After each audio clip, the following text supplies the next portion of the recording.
नमस्कार। विश्व में घटनाक्रम कितनी तेजी से बदल सकता है इस न्यूज़ से आपको पता चल जाएगा। जी हाँ, न्यूज़ ये आ रहा है, बाकायदा जेलेंस्की साहब ने कहा है कि रसिया ने ऑफर किया है अमेरिका को 9 ट्रिलियन पाउंड का आर्थिक कॉपरेशन का, यानी आर्थिक सहयोग का।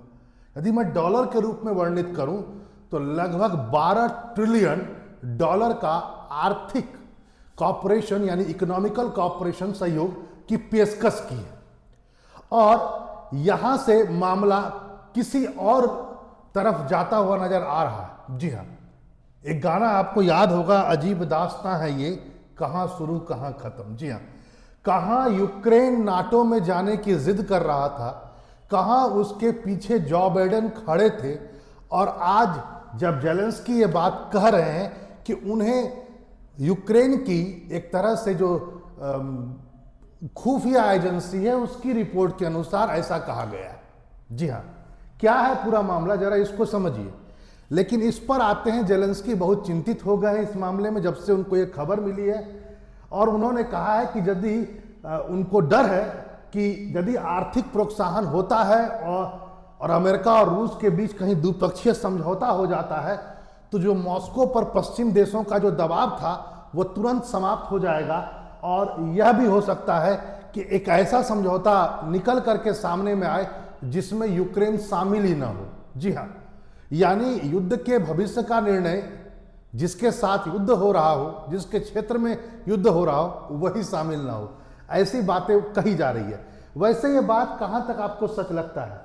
क्या लगता है आपको कि रसिया ने 12 ट्रिलियन डॉलर का पैकेज दिया हो, यानी कि एक तरह से लोभ दिया हो पैसा का, और कि तुम आओ और हमारे यहां पर इतना रुपए है, इतना रुपए की चीजें हैं, काम करो और ले जाओ? क्या यह संभव है? लेकिन फिर भी इस पर आने से पहले मैं इस बात को भी कह दूं, वो सच्चाई यह है कि रूस की पूरी जीडीपी जो है वो 2 ट्रिलियन के आसपास में। तो 12 ट्रिलियन का मतलब समझ में नहीं आता है कहां से यूक्रेन के जेलेंस्की को यह खबर मिला। कहीं ना कहीं ये ज्यादा कागजी और साहित्यिक लगता है, व्यवहारिक कम नजर आता है। लेकिन कुछ बातों को यदि क्लियर भी किया जाए कि यदि ऐसा कुछ हो भी, यदि प्रोडक्शन करके, यानी कि रूस ऑफर करे कि तुम मेरे यहाँ प्रोडक्शन करो, मेरे यहाँ पर कुछ काम करो और उसके द्वारा आप 12 ट्रिलियन कमा सकते हो, तो यदि ऐसा कोई समझौता हो भी जाए तो जिस हिसाब से रूस की जीडीपी है उस हिसाब से लगभग माना जाता है कि 20 से 30 साल लग सकते हैं अमेरिका को। और यहां पर मैं कुछ और भी कह देना चाहता हूं कि बेसिकली जो बातें निकल करके आ रही हैं उसमें यह कहा गया है कि जो ये कॉपरेशन डील होगा उसके अंतर्गत क्या होगा कि रसिया जो है वो सजेस्ट, मतलब एक तरह से घूस दे रहा है अमेरिका को कि तुम मेरे यहाँ हम दोनों मिलकर के ज्वाइंट एनर्जी प्रोजेक्ट चलाएंगे, ऑयल का, गैस का, एलएनजी का। आर्कटिक क्षेत्र में हम बंदरगाह बनाएंगे, वहां पर इंफ्रास्ट्रक्चर डेवलप करेंगे, ट्रांसपोर्ट कॉरिडोर करेंगे, यहां तक कि हम दोनों मिल करके रेयर अर्थ मेटल्स को भी निकालेंगे। यानी कुल मिलाकर के पाइपलाइन होगा, रेल बनेगा, लॉजिस्टिक कॉरिडोर होगा। भैया तुम्हारी कंपनी, तुम्हारा पैसा, जमीन मेरी, और कमा लो पैसा। कुल मिलाकर के रसिया ऐसी बातें कहा है। कितनी बात सच्चाई है जरा इसको समझा जाए, थोड़ा सा और भी इसको डीप में आ जाए।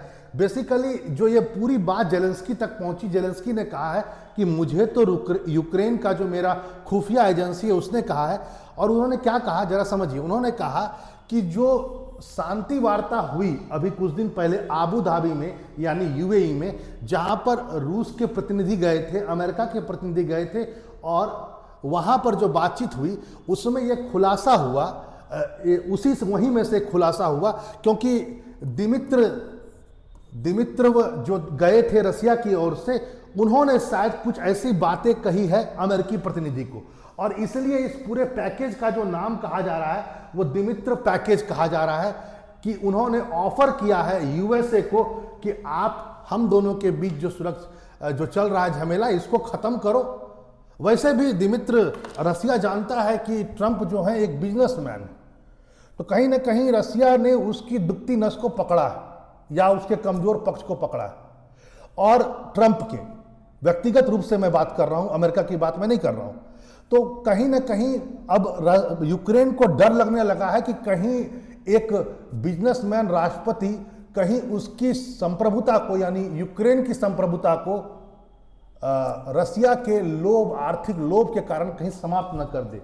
लेकिन फिर भी उन्होंने चेतावनी दी है यूक्रेन के राष्ट्रपति जेलेंस्की ने कि वह किसी भी प्रकार के ऐसे समझौते को स्वीकार नहीं करेंगे जो यूक्रेन की संप्रभुता, उसके संविधान का उल्लंघन करे, और ऐसे किसी भी निष्कर्ष तक अमेरिका न पहुंचे जिसमें यूक्रेन भी शामिल न हो। वैसे इस बात को भी कहा गया है जो अमेरिका के द्वारा कि शुरुआत से ही कहा जा रहा है, क्योंकि अमेरिका एक मूड में है, अमेरिका मूड में है। अमेरिका ने बाकायदा एक डेडलाइन दे रखा है कि मुझे किसी भी हिसाब से जून 2026 तक शांति को स्थापित कर देना है।